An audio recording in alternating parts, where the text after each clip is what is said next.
Hello, this is Uwe.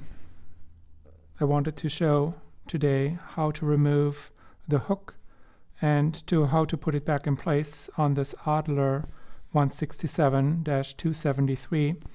This is a 2-needle machine. The right side hook looks identical to the single needle machine, so this should work for both single needle and double needle machines, these instructions. You will have to remove the throat plate and the feed dog. I already loosened the screws. In theory, you're supposed to be able to remove the hook and put it back in place without disturbing the hook timing. And right now the hook timing is just right at the needle bottom dead center. The tip of the hook is roughly in the 7:30 o'clock position, when you imagine this to be a clock face with the needle being at the 9 o'clock position. And it reaches the needle right in the center of the scarf and very close to it. So this is proper needle or hook timing. I'm going to remove the cap first.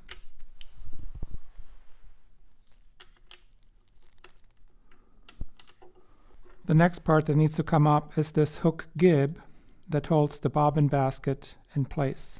There's 3 screws. You can use a very small screwdriver. What also works is a eyeglass repair kit screwdriver that you can buy at just about any drugstore for a few dollars.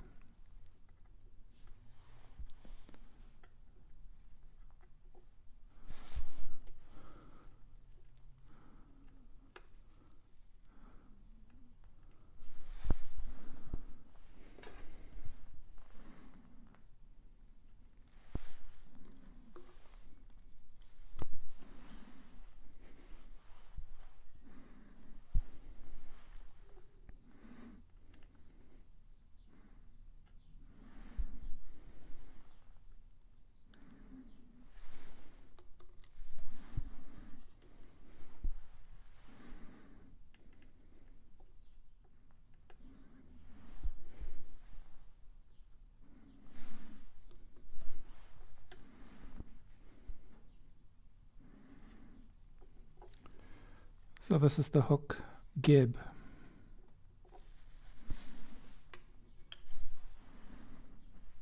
The basket itself should just lift straight up on these hooks.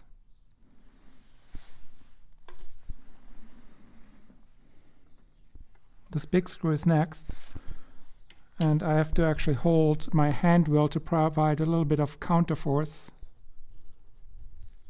against the screwdriver to loosen the screw.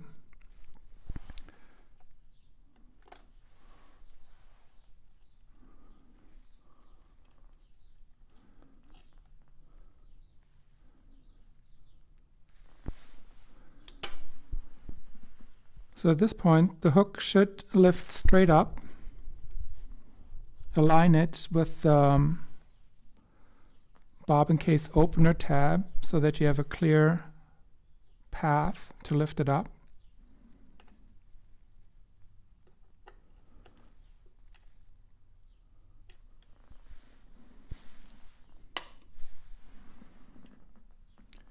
This washer blade type thing is the actual needle guard. It comes out easily. And this part here is the Bobbin Case opener, and you should be able to remove it just by pulling straight up.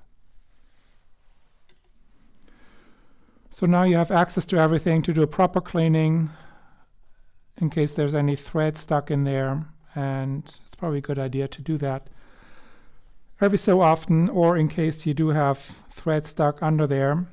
I had a piece when I took it apart earlier actually was wrapped under here. And the only way to know for sure that this area is clean and clear is to remove the hook and clean it up and then put it back in place.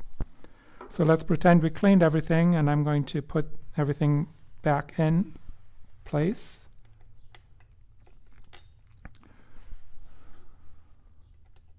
The Bobbin Case opener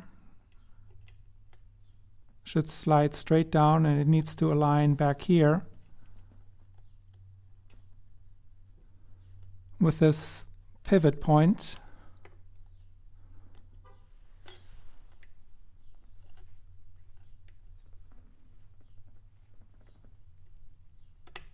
And when it's properly aligned, it will slide perfectly all the way down, which is where it belongs.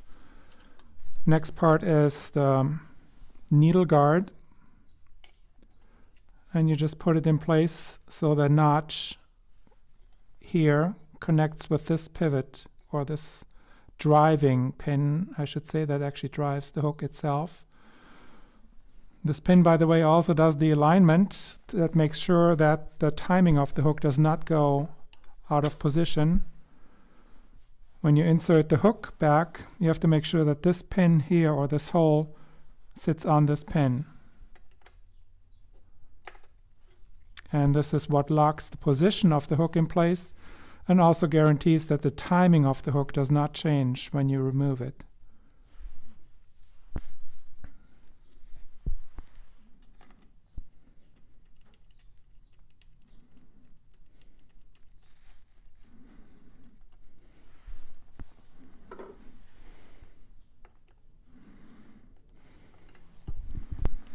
Again, I'm holding the hand wheel a little bit to provide counterforce to tighten this center screw. The bobbin case should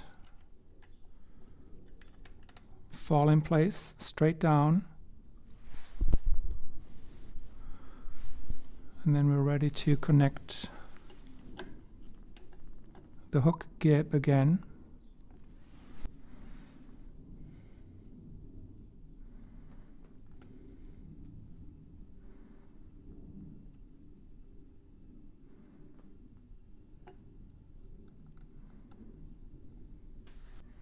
By the way, this hole here is just a hole to apply oil to a little bit of felt underneath. It looks like there should be a screw, but this is an oiling hole here.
And this is pretty much it. The bobbin case is the last part. And you have to be careful when you, later on, when you put the throat plate back on, make sure that this tab here rests inside this cutout notch where the thread has to slide through. Like this here. So this is, make sure this tab sits in here. That's important. Before I do that, though, let me just show that the timing has not changed on this machine. Needle bottom dead center here.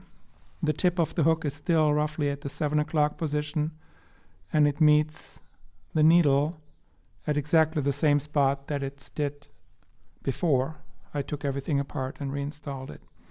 So on these machines, you really can remove the hook and put it back in place without disturbing the timing of the hook.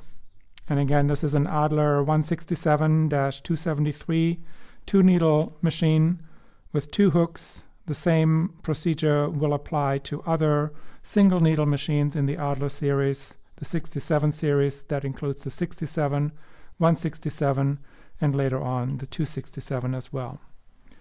So that's all for today. Hope this helps. Take care. Bye-bye.